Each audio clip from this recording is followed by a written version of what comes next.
ఒకసారి కరోనా వచ్చింది, నేనేమో ఆర్థిక మంత్రి, పైసల మంత్రి, మా నిరంజనేమో వ్యవసాయ శాఖ మంత్రి. కేసీఆర్ కరోనా మనకు ఎండాకాలం వచ్చింది, యాదుకుందా మీకు? ఆ ఎండాకాలం అయిపోయి ఇక వానకాలం వస్తున్నది, కేసీఆర్ మీటింగ్ పెట్టిండు, ఆర్థిక శాఖను వ్యవసాయ శాఖతో మీటింగ్ పెట్టిండు. నేను నిరంజనన్న అందరం అధికారులం పోయినాం. సార్ అన్నాడు, ఇక రోయిన్ కార్త్ వెళ్ళిందయా, రేపో మాపో శినుకులు పడతాయి, మరి వానకాలంకు రైతు బంధు తయారైందా అన్నాడు. మా ఆర్థిక శాఖ అధికారులంతా ముఖాలు చూసుకుంటున్నారు. నిన్నటిదాకా 45 రోజులు లాక్డౌన్ అయినా, పైసా ఆమ్దాని లేదు, ఖర్చులు ఎక్కువైనాయి. అప్పుడు కూడా మీ అందరికి తెలుసు, మనిషికి 1500 బ్యాంకులు వేసిండు కేసీఆర్.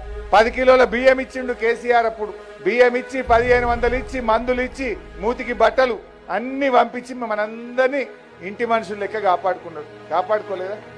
మరి అది ఆమ్దాని లేదు, ఖజానా ఖాళీ ఉన్నది. మరి రోయిన్ కార్త్ వెళ్ళింది, ఇక వాన పడుతుంది, ఇప్పుడు మళ్ళీ రైతు బంద్ వేయాలంటుండు కేసీఆర్. మా ఆర్థిక శాఖ అధికారులు ఏడున్నాయి సార్, పైసలు లేవు సార్, ఈ ఒక్కసారి కష్టం సార్ అన్నారు. కేసీఆర్ గారు ఇద్దరిని ఆ మీటింగ్లు అన్నాడు, ఏందయా మీకు, మా గరీబ్ గారు రైతులే దొరికిరా మీకు? మా గరీబ్ వరకే పైసలు లేవంటారా మీరు?